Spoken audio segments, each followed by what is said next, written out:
नमस्कार, मैं मनीष कुमार सिन्हा आपका स्वागत करता हूं मेरी अपनी छोटी सी दुनिया में। आज बाबा साहब के जीवन की उस घटना का जिक्र करूंगा जिसे उन्होंने अपनी आत्मकथा और कई लेखकों ने उस घटना को अपने किताबों में जगह दी है।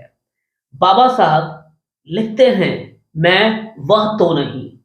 अब ये वह कौन है, ये कहना मुश्किल है। मैं वह तो नहीं, ऐसी कौन सी घटना थी और वह व्यक्ति कौन था जिसे वो खुद के साथ निरूपित करना चाह रहे थे। आइए जानते हैं पूरी घटना को कि वो घटना क्या थी जिसके साथ बाबा साहब ने अपने आप को जोड़ा है। बाबा साहब लिखते हैं, मेरे दादाजी का नाम मालोजीराव सतपाल था। उनका एक छोटा भाई था जो 14-15 साल की आयु में साधु मंडली के साथ घर छोड़कर चला गया और लगभग 24 सालों के बाद वो पुनः घर को वापस आया।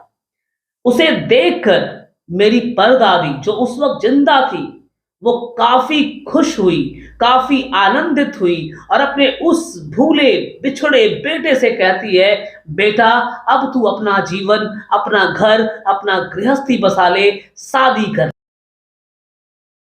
उस साधु ने मेरे दादाजी को एकांत में ले जाकर कहा, भैया मुझे पुनः जाने दीजिए।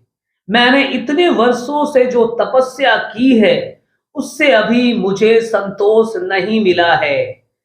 तब मेरे दादाजी कहते हैं, मुझे इस पर कोई आपत्ति नहीं है भैया, पर माँ को कौन समझाए। माँ तुझे जाने नहीं देना चाहती है। तब वो साधु कहता है, एक युक्ति है भैया, अगर आप ऐसा करोगे तो माँ भी विचार करना शुरू कर देगी। और वही बात मेरे दादाजी ने मेरी परदादी के सामने रखा और कहा, यह तेरा ही बेटा है, इसका क्या सबूत है। ये इतने वर्षों से साधु बन गया है और यह तेरा ही बेटा है, इसका क्या सबूत है। ये साधु है, तपस्या करता है, जादू करता है, टोना करता है, वैराग्य का जीवन करता है। कहीं इसके यहाँ रहने से घर को, घर की संपत्ति को कोई नुकसान तो नहीं होगा। कहीं ये घर को, घर की संपत्ति को धोखा तो नहीं देगा, या फिर कहीं ये हमें छल करके तो नहीं चला जाएगा। सुनने के बाद बाबा साहब की परदादी उस साधु को घर से जाने की अनुमति दे देती है। इसी प्रकार समय बीतता है। फिर एक बार 20 वर्षों के बाद वो साधु घर को आता है। उस वक्त मेरी परदादी का, यानी कि बाबा साहब की परदादी का निधन हो चुका था। और जब वो घर आता है तब उसकी मुलाकात मेरे दादाजी से होता है। दादाजी एक बार फिर उस साधु को समझाते हैं कि अब तो तू अपना घर दुनिया बसा ले। तब वो साधु कहता है, भैया अब तो बहुत देर हो चुकी है, अब मेरा जीवन भी थोड़ा ही बचा है। मैं तो बस आपसे भेंट करने आया था, क्योंकि इसके बाद हम भाइयों का मिलन नहीं हो पाएगा।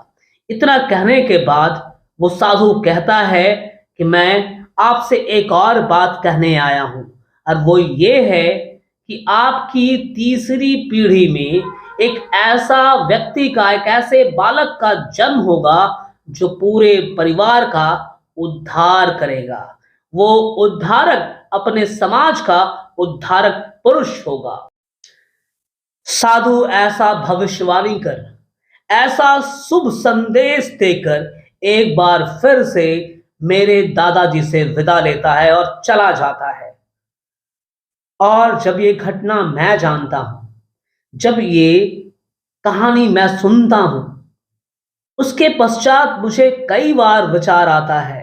कई बार मैं सोचता हूं, कहीं वह व्यक्ति, वह उद्धारक पुरुष मैं ही तो नहीं।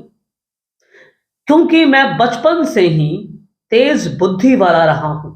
मैं बचपन से ही किताबों में रमने वाला रहा हूं। पढ़ने का शौक रहा है। कहीं वो उद्धारक पुरुष मैं ही तो नहीं? उस साधु के वचनानुसार मैं अपने दादाजी की तीसरी पीढ़ी का जन्मा हुआ बालक था।